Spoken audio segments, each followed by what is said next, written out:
I got into a debate recently about whether or not the world was getting better or getting worse.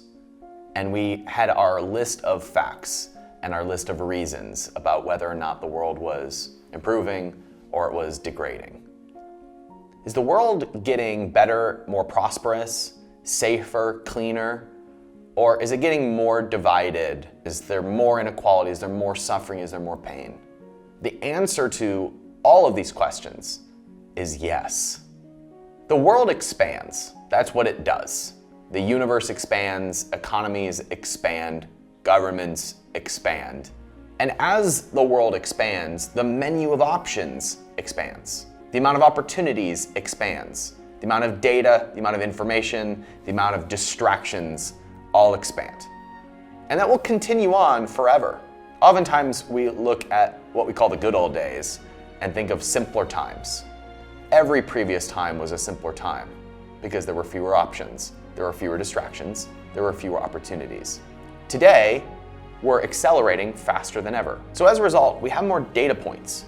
We have more of an ability to compare and to contrast and to find evidence for the things that we want to find true.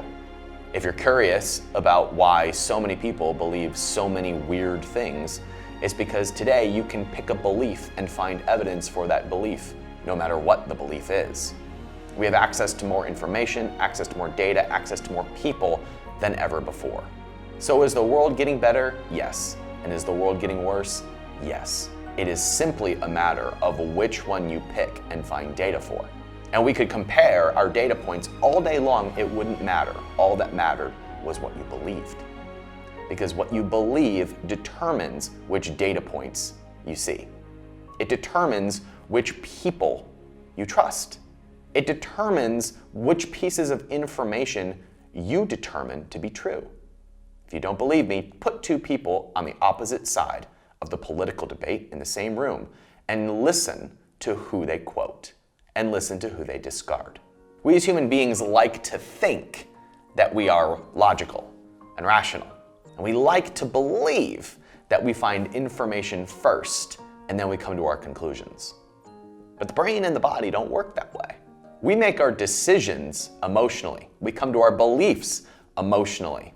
And out of that emotion, we start to find evidence to justify that being true.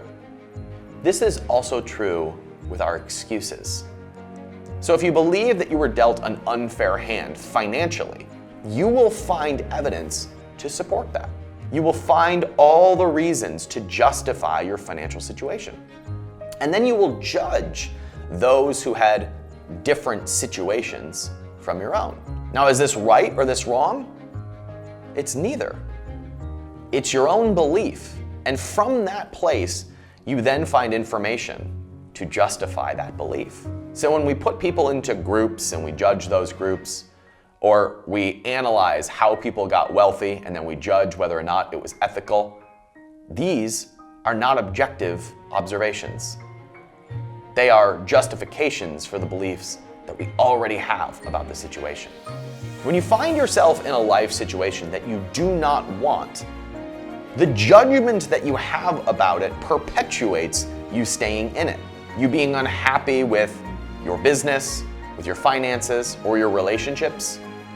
You judging how bad it is and then comparing that to other people simply keeps you stuck in that same perspective and in that same belief.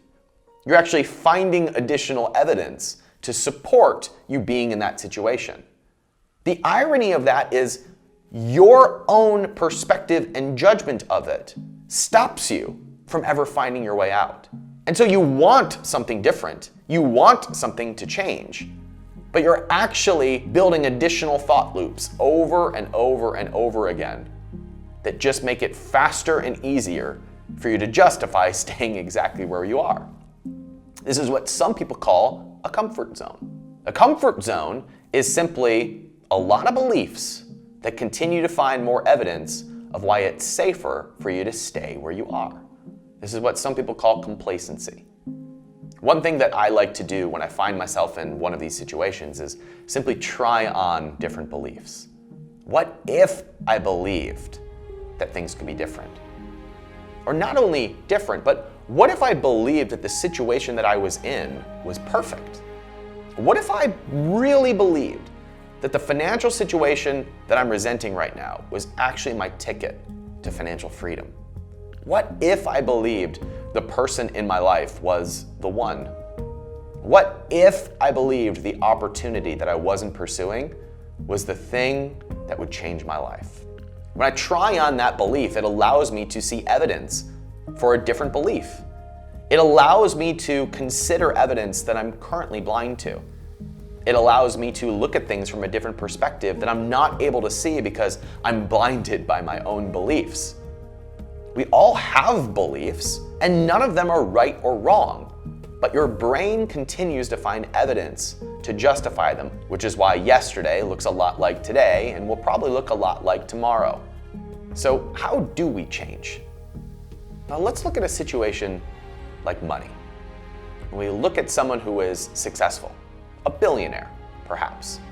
Now there's a couple of camps when you look at a billionaire. One group of people will look at them and they'll say, it's unfair, it's unjust. They got more than their fair share. And that belief will find other evidence, like crooked billionaires who were caught cheating people out of millions of dollars. But it's really not about the billionaire. It's really not about the other person. It is about your belief that your own situation is permanent. What if we tried on a different belief? There's another group that will look at a billionaire and see inspiration. They'll see overcoming challenges. They'll see hard work, creativity. Your judgments about people and your judgments about the world aren't about the world and people at all. They're about the beliefs that you have that are keeping you stuck exactly where you are. The two primary emotions that we experience as human beings are fear and love. Fear is about survival. Love is about growth and contribution. When we feel judgment about something, it's usually a reflection of a fear that we believe to be true. What if it wasn't true at all? What if we are walking around with beliefs that are keeping us operating from a place of fear, and it's a completely irrational, untrue fear? When you question your beliefs like that, you can much more effortlessly move to a place of love, creation, and service, which is where most of us, all of us, want to be. So when you hear someone or yourself come up with excuses about their life or justifications about why their life is the way it is almost always rooted in a fear that has now become a belief that is now finding evidence to support that belief.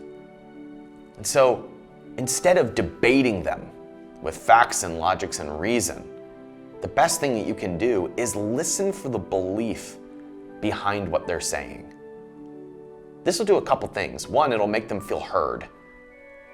And when they feel heard, that thought can resolve. But the second is it will reflect back to you the beliefs that you have, the excuses that you make, the justifications that you put on your life that are making it harder and harder for you to move forward. But when you can look at the world and find evidence for what it is that you desire, for what you want to create, for who you want to be, then you're in a place of creating your own life. And that's freedom. Freedom is more than money, it's more than time, it's your ability to consciously choose the life that you want. And we don't get that at all until we're in control of our thoughts and our beliefs.